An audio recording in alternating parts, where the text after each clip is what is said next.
So let's talk about engaging with your managers. Jeff, you've been a fund of funds allocator for a long time, 25 plus years, right? So how have you seen the universe of managers change? Like, how would you describe the current universe? Well, there's certainly been an evolution in the last 10 years where there have been winners and losers very clearly. And there's some very large organizations today who've seem to have a significant advantage in recruiting talent, in building systems, in building infrastructure, and in risk management, and have been very successful at generating alpha. Those managers, in a lot of ways, have become the term setters for their part of the industry. And so the ability to engage with those managers has perhaps become more limited, other than on a very strategic basis. At the other side of that spectrum of managers, there are the sort of more emerging managers, smaller managers that have really struggled in a 10-year equity bull market to raise capital. And as a result, you're able to engage much more actively with them. When we hiring managers, we really are not just looking for people who we think have skill and can generate alpha, but we're looking for people who can build a business. And part of understanding that dimension is to really understand what they need to build a successful business. And so rather than having a focus solely on what can we get from the manager in those circumstances, we're engaging with them to help them build their businesses if we think they have the ability to be successful long term. So there's a lot of engagement with those smaller to mid-sized managers, understanding their businesses, understanding what they need to be successful. Right. And Victoria, you've got a portfolio of managers. You're trying to create solutions from those managers to your investors. Talk about some of the trends that you're seeing and what happens when it doesn't perfectly fit what the managers want to do. How do they machine it? How do you tailor it? Well, we like to talk about what we call client-led product development. There's no point in us taking an investment capability and building a fund that no one wants to invest in. So what we try to do, and to your point about trust, is to really engage with our investors to identify what their needs are and then to create a fund or a product that is specific to their needs. So, for instance, maybe they're looking for some type of tail risk hedging strategy, which then we'll look to tailor something in that. Maybe they're looking for access.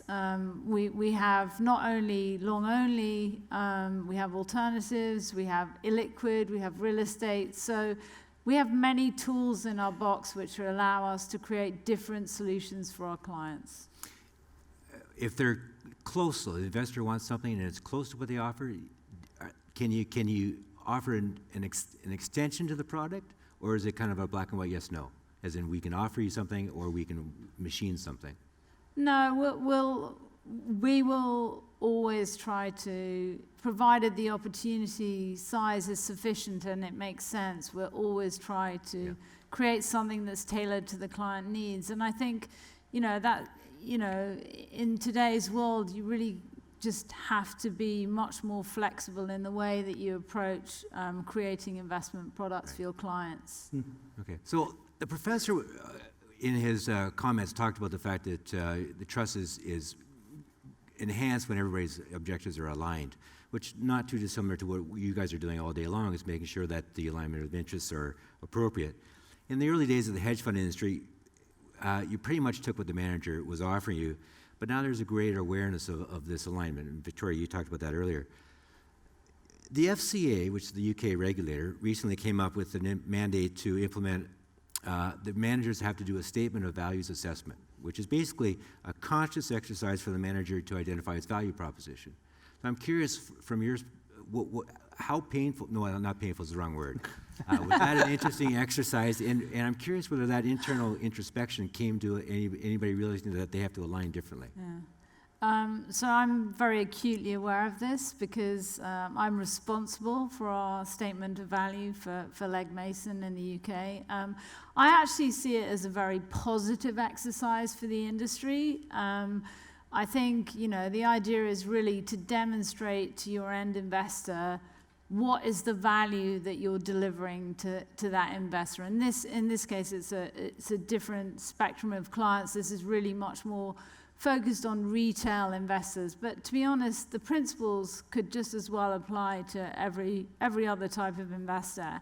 And so it's not purely looking at, performance is clearly a very key aspect of that report, but it's also, at what price do you deliver that performance, and what service level do you provide to your investors? So I think what it's going to do is it's going to be a very healthy exercise for the industry to really clean up its act quite a lot. I think quite a lot of funds that aren't very good will end up being shut down, and I think it will actually deliver quite good outcomes to investors. So I embrace it.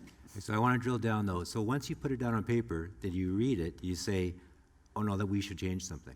Did that Well, so in order to arrive at your assessment of value, we have probably spent the best part of a year really understanding. So the regulator has been quite unhelpful because they set out about 7 principles that you have to meet, but they don't tell you how you have to get there. We all have to, as an industry, decide how we're going to do it. And different people, the first report came out last week, so of course everyone was waiting for that. And it's like, so there's not much guidance, but we spent a long time looking at this. And to your point, we as a board are really looking at that, and we will make some decisions based on the information and the data that's presented to us.